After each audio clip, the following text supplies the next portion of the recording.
Libertad de prensa no es solo poder hablar de lo que uno quiere hablar. Es poder hacerlo sin represalias ni hostigamientos.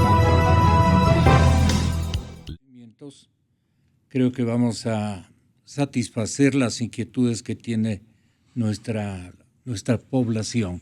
Bienvenido, señor director del SRI. Muchas gracias, Gonzalo, y un saludo a todos los ecuatorianos que nos escuchan por esta radio.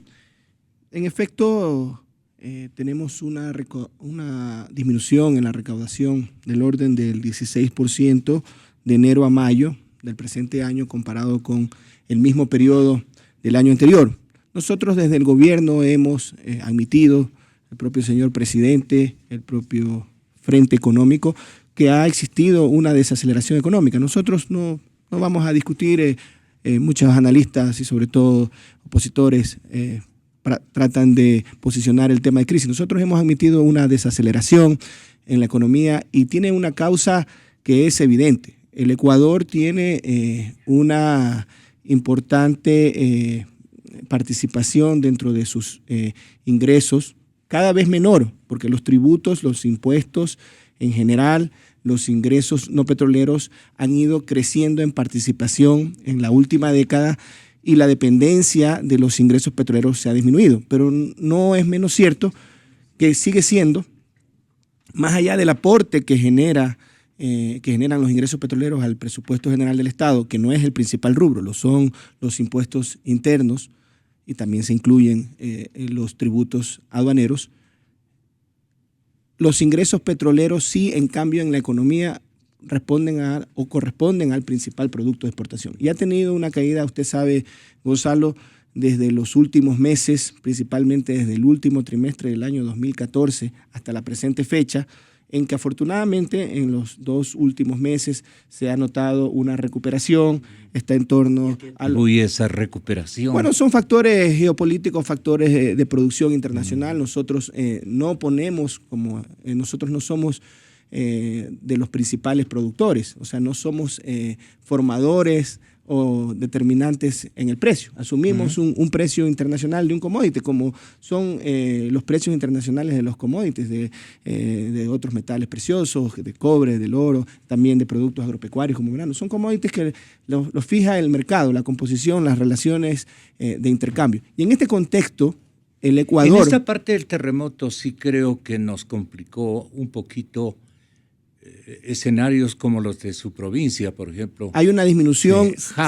Si no hay políticas activas que devuelvan los recursos a la economía, como sí está previsto, si no hubieran políticas activas, la reducción en Manabí es del orden del 9.8% del PIB, según los estudios que realizó la propia CEPAL, la propia Naciones Unidas, conjuntamente con el CEMPLADES, pero que fueron totalmente estudios realizados con metodologías y estándares internacionales. La reducción en Manabí es del orden de los 9.8% del PIB, es decir, una reducción sustancial. Pero confiamos que con los recursos que han venido ya de los fondos de contingencia, con los recursos que se comienzan a recaudar, ya comenzamos a recaudar en este mes los recursos de la ley solidaria, esos más de 1.000 millones que se inyectarían a las zonas de reconstrucción, más los fondos de contingencia, la cooperación internacional, más las inversiones del sector privado. Vemos con buenos ojos, yo obviamente de lunes a viernes paso acá, los fines de semana puedo estar allá con mi familia. Tenemos la oportunidad de ver con beneplácito que a pesar de las pérdidas que se dieron en activos privados, establecimientos... La gente le ha entrado con más ñeque, ¿no? Con mucha fuerza, sí. Y, por ejemplo, se perdieron algunas clínicas privadas y ya hay 2 proyectos de clínicas totalmente privadas. Asimismo, hay gente que perdió sus edificios de comercios que han tenido por 40 años y los han, primero están temporalmente en las afueras. Puerto Viejo cambió totalmente, por ejemplo, su dinámica en el centro, que es prácticamente la zona cero, al igual lo que pasa en Tarqui y en Pedernales, en casi todo el casco de la ciudad central y las periferias.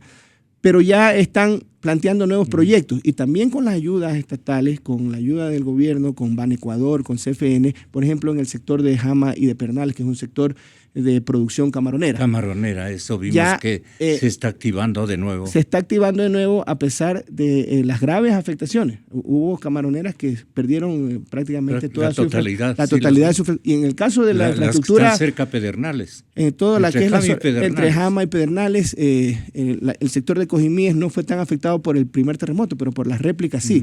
Entonces, ahora en cambio la infraestructura turística ha sufrido una afectación general muy fuerte, pero también hay gente que ya está planteando nuevamente desarrollar proyectos turísticos, nuevos hoteles. Así que confiamos que también con los incentivos, porque la ley no solo trae contribuciones, la creación de contribuciones solidarias, que se comienzan a recaudar desde este mes, ya se publicó el reglamento el lunes de la presente semana, que amplía los plazos para algunas contribuciones que debían pagarse a partir del 10 de junio, se amplía su plazo para el 20 de junio, las fechas de vencimiento, y de ahí en adelante será, tal como está establecido en la norma, del 10 al 28, los meses siguientes, el calendario para pagar las contribuciones.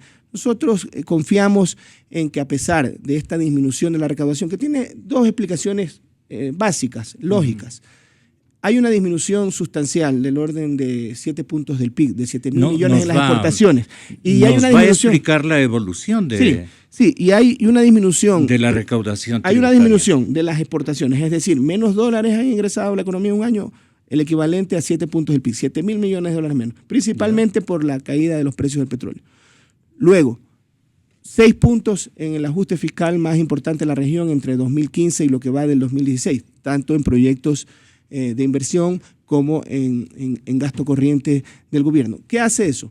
Que esos menores recursos que vienen del exterior y esos menores recursos que desde el presupuesto general del Estado se canalizan a la economía, hacen que las transacciones tengan una desaceleración. Y hay dos contribuciones, básicamente dos obligaciones que responden mucho a la transaccionalidad permanente, que son el impuesto al valor agregado, que se paga en cada transacción y que los agentes, en este caso de percepción, de retención, tienen que pagarlos al fisco al mes siguiente de ocurridos los hechos de su recaudación, y las retenciones en la fuente. Este es un impuesto el más fácil de ser recuperado, ¿no?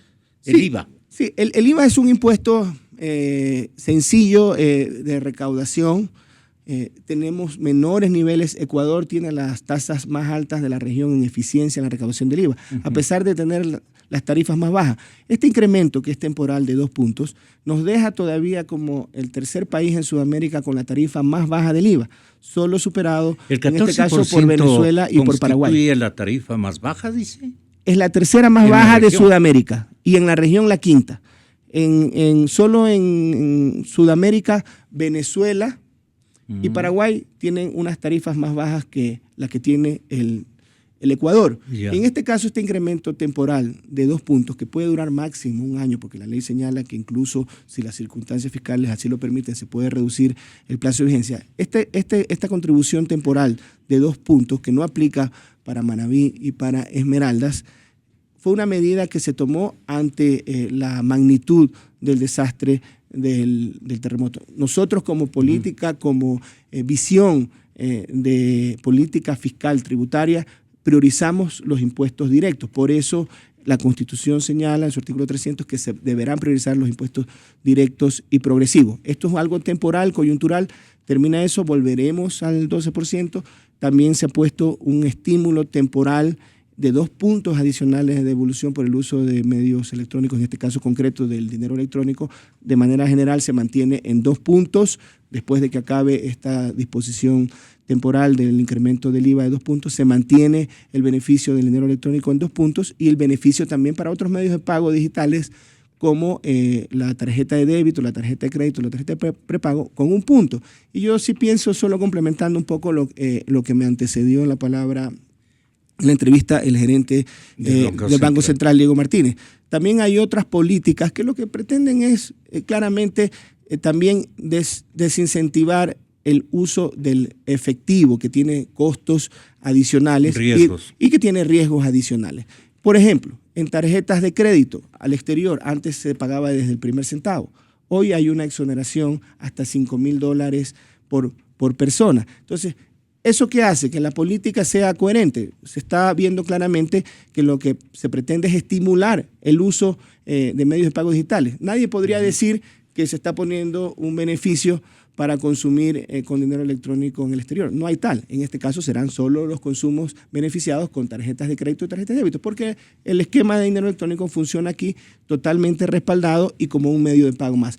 Así que las políticas que se han tomado en los últimos tiempos, tanto en la Ley Orgánica de Equilibrio como en la Ley de Solidaridad, pretenden, en un caso, en la Ley Orgánica de Equilibrio, recaudar alrededor de 330 millones de dólares para equilibrar el nivel de recaudación que necesitamos cubrir hasta final del año. Está bien que los diarios hayan registrado un 16% de pérdidas recaudatorias. Es correcta esa información. Nosotros publicamos la información. Ahora, y la hemos transparentado siempre. Le decía yo.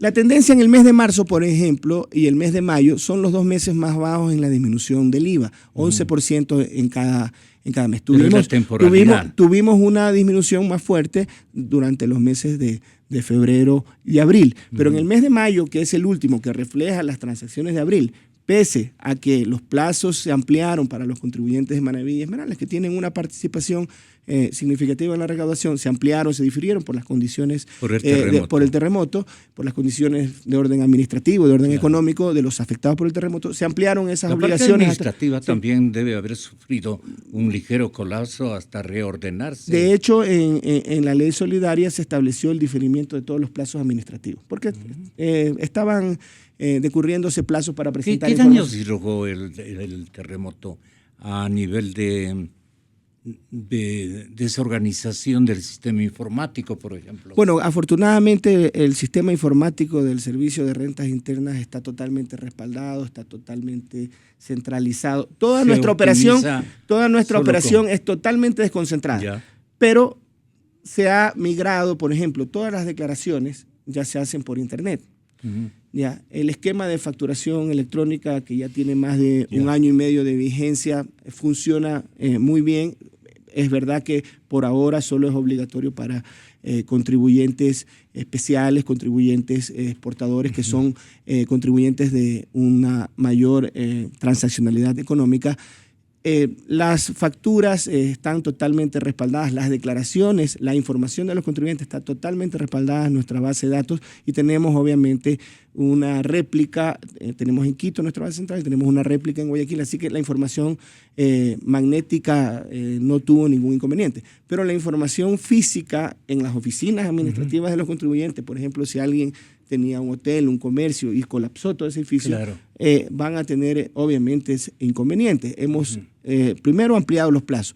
No obstante aquello de que pudo haberse dado la pérdida incluso de documentos. ¿Qué plazo les dio para que se nivelen? El plazo que dura el estado de sección, es decir, desde la fecha del terremoto hasta el primer plazo dado por este. ¿Ya se amplió? Sí. Bueno, eso está establecido en la ley y está establecido en el decreto. Adicionalmente, el COGEP, que comenzó a regir para trámites ya judiciales, también está diferido hasta por un plazo máximo de 6 meses y el Consejo de la Judicatura... Para que no haya equívocos, ¿no es cierto? Para que, primero, que no haya oportunidad o no haya el riesgo de que los contribuyentes pierdan el derecho a presentar sus reclamos administrativos. Exacto. Y todo. Entonces se han interrumpido todos los plazos. Eso es una primera señal de sensibilidad conjuntamente con la ampliación de plazos de declaración de impuestos mensuales, así como los impuestos vehiculares. Se ampliaron los plazos, en algún caso en los impuestos mensuales se amplió hasta finales de julio, todas las obligaciones que se estaban venciendo de abril, lo de mayo y lo de junio, se amplió hasta finales de julio. Y en el caso de las obligaciones anuales, impuestos vehiculares, por ejemplo, se amplió hasta el mes de septiembre. Aquí también falta un estado de ánimo que el señor presidente de la República incluso debería dar una especie de ejemplo de actitud a los señores empresarios que están luchando, porque la balanza comercial y la balanza de pagos son clave, especialmente cuando la dolarización está inestable y cuando la credibilidad en el formato de cómo se está manejando el país siempre adolece de preocupaciones en el sector privado. No sé qué opine usted. Bueno, desde las instancias más altas gubernamentales, el propio señor presidente siempre está animando, hay un segmento permanente del Ecuador en positivo a las nuevas inversiones. Nuestro señor vicepresidente también, una estrategia de cambio de la matriz productiva. Glass lo hace bien. Y nosotros nos reunimos permanentemente en coordinación, obviamente, por nuestro Ministerio Coordinador de la Producción, conjuntamente con el Ministerio Coordinador de Política Económica, con los demás ministerios sectoriales, reuniéndonos permanentemente con el sector privado. Nosotros tenemos claro nuestro rol como administración tributaria. Nosotros tenemos que cobrar los impuestos que la ley señala sin temor ni favor, tratando de reducir significativamente los niveles de evasión, de elusión, con toda firmeza, con toda convicción, cuando se identifica cualquier tipo de incumplimiento, cualquier tipo de trama de fraude. Por eso, respecto de los papeles de Panamá, hemos activado todo un proceso de investigación y de control. Bueno, recientemente... solamente una parte que me están solicitando el respetable oyente doctor Arturo Moscoso. Dice: Gonzalo, pregúntale a su invitado qué pasa con la devolución del IVA para la tercera edad y del impuesto a la renta. Ojalá pueda atender esto, pero estamos tratando de explicar lo otro. Sí, bueno, lo vamos a atender. En el caso de los dos roles que tiene, en este caso, un administrador tributario. Uno, cobrar los impuestos con total firmeza, combatiendo los niveles de evasión, de elusión, y el otro es simplificar la comprensión y aplicabilidad del régimen tributario para ser un agente de modernidad, un agente de sencillez en el uso de las tecnologías, con el uso de las nuevas tecnologías, para tratar de disminuir los costos de cumplimiento, los costos indirectos de cumplimiento. Tener que presentar sus facturas por medios electrónicos, sus declaraciones por medios electrónicos, simplifica, ahorra costos. Y adicionalmente, el marco de incentivos tributarios, difundirlos con total transparencia. La administración tributaria capacita permanentemente a los sectores productivos, atiende permanentemente las audiencias que son solicitadas por el sector productivo y atiende sus consultas, sus inquietudes, sean formales, sean a través de reuniones presenciales, en que se les dice esto se puede hacer, se pueden aprovechar estos beneficios que hay en materia de dividendos, en materia del impuesto al valor agregado, en materia del impuesto a la salida. ¿Pero le toca luchar a usted con algunos cucos que tiene adentro? Que fastidian en exceso, digamos, o injustamente a determinados actores tributarios? Bueno, realmente no es un tema solo de Ecuador. Aquí quizás está más exacerbado con un clima preelectoral, pero generalmente las administraciones tributarias... Pero la colisión política también tienen generalmente incomprensiones en todo el mundo. No es tan fácil la labor del administrador tributario porque... obviamente, mientras el administrador público quiere cobrar los impuestos que la ley señala con justicia, con equidad, con apego a la ley, a veces hay contribuyentes, cada vez menos en el Ecuador, porque hay que reconocer el crecimiento de la cultura tributaria. Ha sido sustancial. En los últimos años cada vez es menos usual que la gente no tenga el registro único de contribuyentes. Menos dificultades. Sí, o que no emita un comprobante de venta. Pero todavía hay segmentos de la población, en todos los niveles, pero lo que más daño hace es cuando una gran corporación, sea nacional o sea transnacional, utiliza estructuras financieras, jurídicas, tributarias, que pretenden esconder transacciones, esconder las utilidades de esas transacciones, y eso los hemos encontrado en los papeles de Panamá. Lamentablemente muchos de los principales grupos económicos han utilizado los servicios jurídicos, financieros, tributarios de Mossack Fonseca y de otros estudios que tienen estas características. Están complicados. Y ahora obviamente están complicados porque la administración tributaria está pidiendo cuentas de ciertas transacciones que se han hecho con el exterior. No podemos generalizar, no son todas las empresas. De hecho, la gran mayoría de ecuatorianos, un profesional, un artesano, un comerciante, micro o pequeño comerciante, un pequeño productor agrícola, no tiene las capacidades financieras para pagar todo este entramado de estructuras jurídicas de creación de empresas en el exterior, en paraísos fiscales. Cuando salió a la luz pública los papeles de Panamá, primero que se difunda todo. Segundo, ahora un pacto no ético. tapa nadie en el señor presidente. El señor presidente me instruyó. No ha recibido Al una día, contraorden. al día siguiente de que se comenzó a ver cuál era el entramado que estaba detrás del papeles de Panamá, me dijo: Leonardo, pon todo un equipo especializado a investigar y que se publique y que se difunda todo. Nosotros conseguimos importante colaboración ciudadana, nos dieron información muy valiosa. Sí, muy valiosa. Adicionalmente fuimos al estudio, aquí tiene una representación Mossack Fonseca, también debemos de valorar, nos dio toda la información. También tuvimos que poner denuncias de tipo penal, ¿no? Nos para quedamos la otra vez en que íbamos a reunirnos para que nos indicara qué va a encontrar usted en unas oficinas que visitaron. Bueno, encontramos una lista de las primeras 589 empresas. Nosotros publicamos, porque me acuerdo la visita que estuvimos acá, la entrevista fue antes del 8 de mayo. Nosotros el 8 de mayo publicamos la lista de empresas y publicamos los grupos económicos que a esa fecha habíamos identificado tenían transacciones con Mossack Fonseca y otros estudios jurídicos. Mossack Fonseca está en el orden entre tercero o cuarto de los 5 principales estudios jurídicos.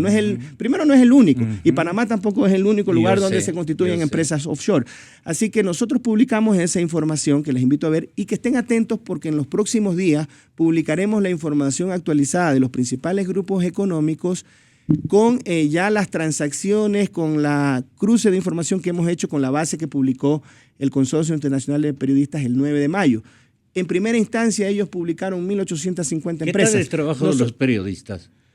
Bueno, el trabajo de los periodistas en cuanto a constituir de esta corporación, en cuanto a constituir esta base y de difundir esta información, ha ayudado mucho a las administraciones tributarias, al igual que en el Ecuador, muchas administraciones tributarias. Por lo de futuro. Por lo de futuro, pero hay muchas cosas que son de años recientes y que a pesar de que los archivos que se han filtrado datan del año 77, al menos en el Ecuador, que tenemos una caducidad en el caso de los impuestos para controlar de 6 años hacia atrás, tenemos información muy valiosa y la estamos utilizando, estamos llamando a las empresas, estamos pidiendo información a nivel del exterior porque tenemos convenios con muchos países que hemos firmado convenios para evitar la doble imposición, que tienen cláusulas de intercambio de información y estamos obteniendo información muy valiosa. Y hemos identificado ya no 61 grupos económicos de los 125 que tienen relación con... Hemos identificado que 99 de los 125 grupos económicos tienen alguna relación con los paraísos fiscales. Y eso es preocupante. Eso es preocupante. Obviamente, por ser justos, por ser obviamente también transparentes, hay que poner las cosas en su debido contexto. Hay empresas ecuatorianas, hay empresarios ecuatorianos que a pesar de que en su momento tuvieron empresas offshore, ya han decidido domiciliar todo su capital en el Ecuador. Hemos también, hay que decir las cosas buenas, un importante grupo cuencano nos visitó y nos explicó por algunas circunstancias de orden... ¿El Jury? No fue el Jury, me reservo en este caso el nombre de ese grupo económico. Nosotros, a la luz de las definiciones que da la administración tributaria y de la invitación, porque yo hice una invitación pública, y la vuelvo a ratificar, a todo empresario que cree en su país y que quiera domiciliar sus inversiones en el Ecuador, la administración tributaria está presto para darle toda la asistencia necesaria. Y si hay algo que pagar, hay algo que reliquidar, hacerlo tratando de evitar la litigiosidad innecesaria. En este caso, ¿cómo sería ahí el arreglo? Por ejemplo, en este caso, bueno... ¿Tendría una chance de poder compensarle? En este caso, por ejemplo, si una empresa tiene, una persona natural, está detrás de un entramado jurídico, fuera de su país, en paraísos fiscales, lo primero que tiene que hacer es identificar la titularidad de su patrimonio, registrarse como beneficiario efectivo en el Ecuador y pagar, por ejemplo, los dividendos. Porque, ¿qué notamos? Por un lado, cerramos la puerta a los paraísos fiscales y se buscaron los mecanismos para irse a países donde tenemos convenios para evitar la doble imposición y encontraron algunos espacios en la norma que ya fueron cerradas también a finales del 2014 con la creación del concepto del beneficiario efectivo.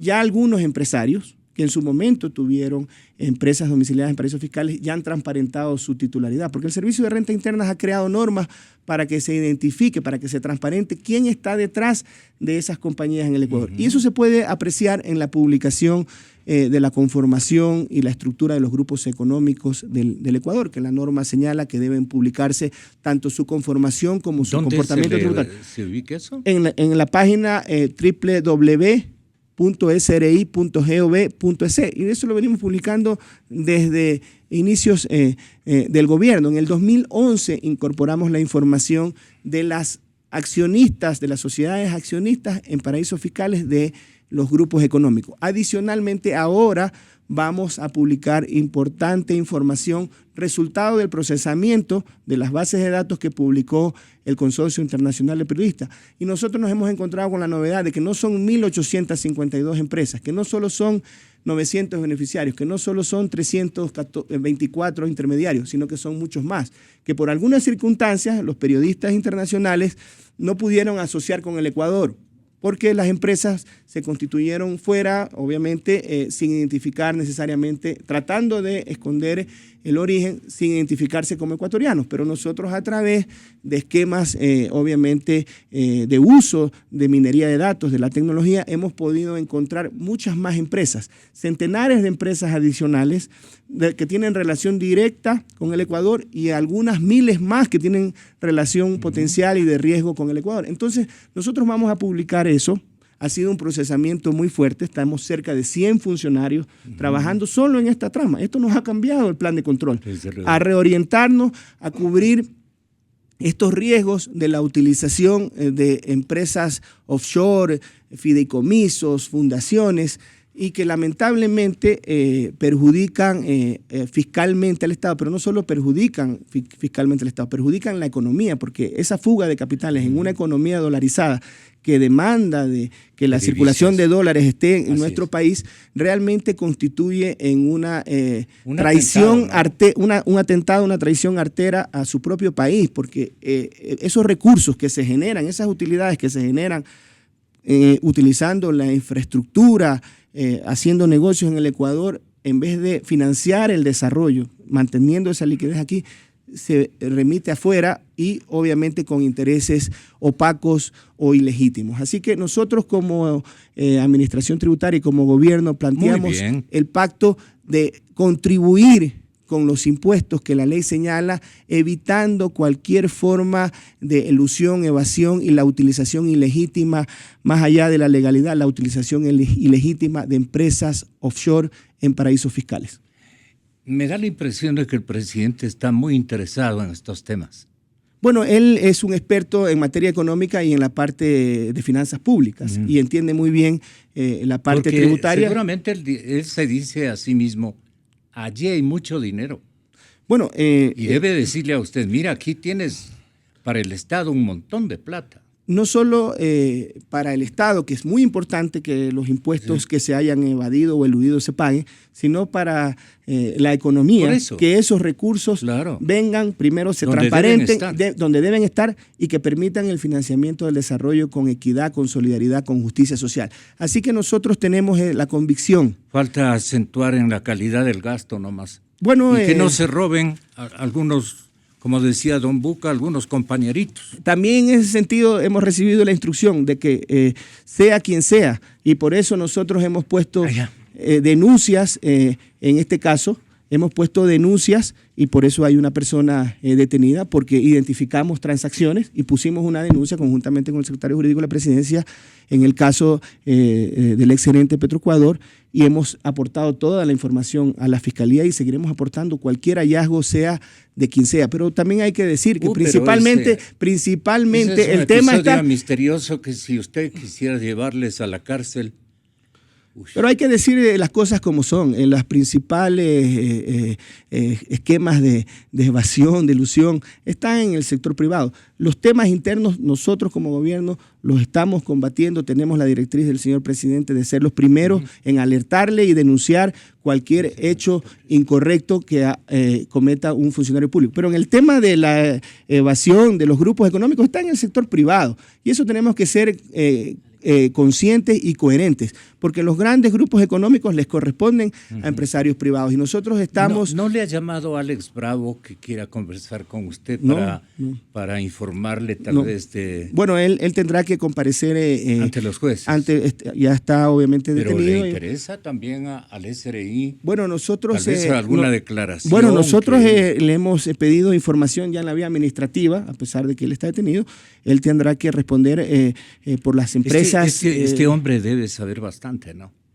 Bueno, él en su momento va a tener que dar sus versiones a la Fiscalía y en la parte administrativa tributaria tiene que responder por las transacciones personales o de las empresas creadas conjuntamente con su sociedad conyugal. Usted tiene, el SRI debe tener cualquier cantidad de preguntas importantísimas. Bueno, tenemos preguntas para muchos ecuatorianos, para muchos empresarios ecuatorianos porque del sector privado que siguen en el manejo del petróleo gente indeseable.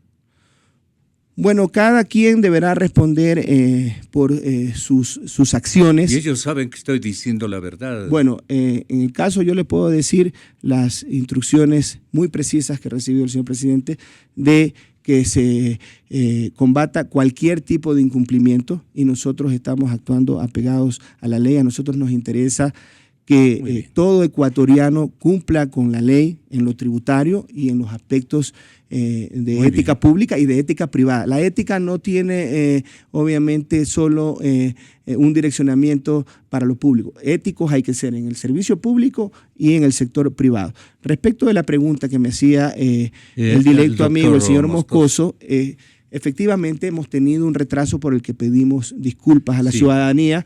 Estamos con el compromiso del Ministerio de Finanzas de en estos días ponernos al día con las devoluciones de los grupos prioritarios, personas adultas mayores y personas con discapacidad. Y también del impuesto a la renta, que es un menor número de beneficiarios, pero no obstante no deja de ser muy importante, quienes en su momento pagaron de más. Sí, hemos priorizado eso. En el caso del sector exportador, ellos no tienen mayor inconveniente porque ellos piden notas de crédito. En el caso de los grupos prioritarios, esperamos con un desembolso ofrecido por el Ministerio de Finanzas para estos días, ponernos al día y quedarnos solo con los trámites de las últimas semanas. Ofrecemos atender estas legítimas inquietudes por las cuales pedimos disculpas por estos retrasos que hemos tenido, principalmente desde el último trimestre del año anterior. Nos estamos poniendo al día, ya el 2015 prácticamente está al día y estamos en algunos casos en las provincias de Manabí y Esmeralda se ha priorizado, estamos al día hasta el mes de abril y esperamos ponernos al día con todos hasta el mes de mayo en el transcurso de esta y las siguientes semanas.